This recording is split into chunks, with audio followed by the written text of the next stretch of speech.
Saudaraku, Yesus bersama-sama muridnya berjalan menuju ke Yerusalem. Dalam perjalanan itu para muridnya begitu cemas, mengikuti dari belakang dengan perasaan yang sangat takut. Mungkin mereka mengingat apa yang dikatakan oleh Tuhan Yesus 2 kali sebelumnya. Dan lalu Yesus mengumpulkan para muridnya dan berbicara, kita akan pergi ke Yerusalem dan Anak Manusia akan diserahkan kepada ahli-ahli Taurat untuk diputuskan hukuman mati, lalu diserahkan kepada orang-orang yang tidak mengenal Allah, dicerca, diludahi, dihina, dibunuhnya. Dan pada hari yang ketiga dia akan bangkit. Muridnya merasa gundah gulana, resah dan gelisah karena sudah ketiga kalinya ini Yesus memberitahukan perihal Anak Manusia akan diserahkan, diadili,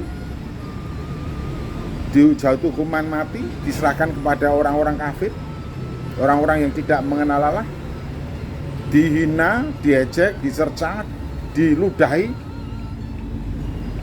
dan dibunuh, mati di atas kayu salib, dan pada hari yang ketiga bangkit dari kematian. Kegelisahan murid pasti semakin mendalam. Mereka berpikir macam-macam tentang apa yang terjadi. Mereka tidak mau kehilangan Yesus. Mereka tidak mau dengarnya itu sebagai suatu kenyataan yang akan terjadi, sehingga mereka melanjutkan perjalanan itu dengan gundah gulana dan gelisah. Siapa yang tidak gelisah? Siapa yang tidak sedih?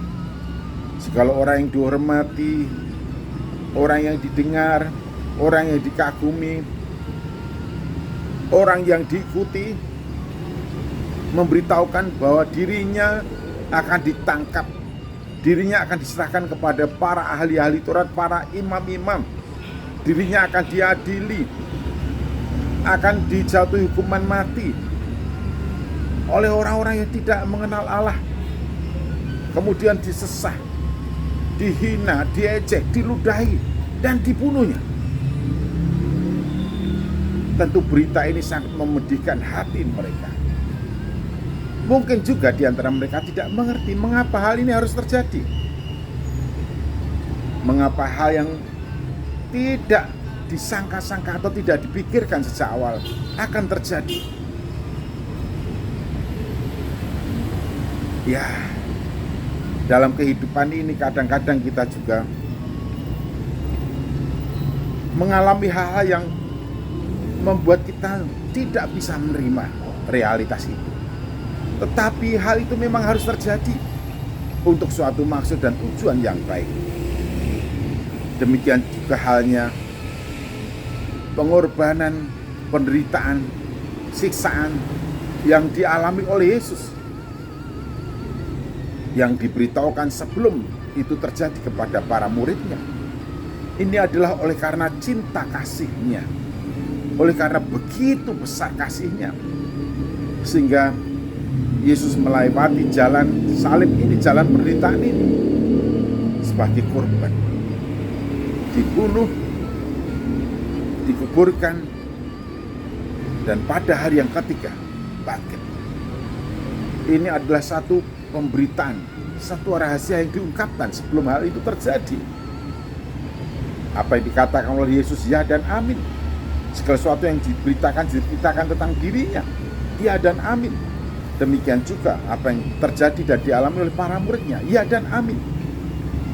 Oleh karena itu, apapun yang Tuhan Yesus Kristus nyatakan dan katakan tentang kita para pengikutnya, berjaga-jagalah. Segala yang Ia katakan tentang kita dan masa depan kita, ya dan amin. Kalau Dia berjanji melindungi, melingkupi, memelihara, menjaga, itu yang akan dilakukannya.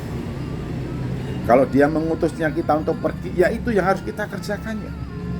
Dan kalau ada hal-hal yang akan terjadi kemudian yang tidak kita sangka dan itu di luar pikiran kita, ya kita harus berani mengambil risiko dan menerima kenyataan itu. Yesus jauh hari telah memberitahukan perihal penderitaannya supaya para muridnya siap, dan ketika hal itu terjadi, muridnya mengerti kebenaran itu, bahwa dia mati untuk mereka, untuk kita, untuk semua orang berdosa. Amin.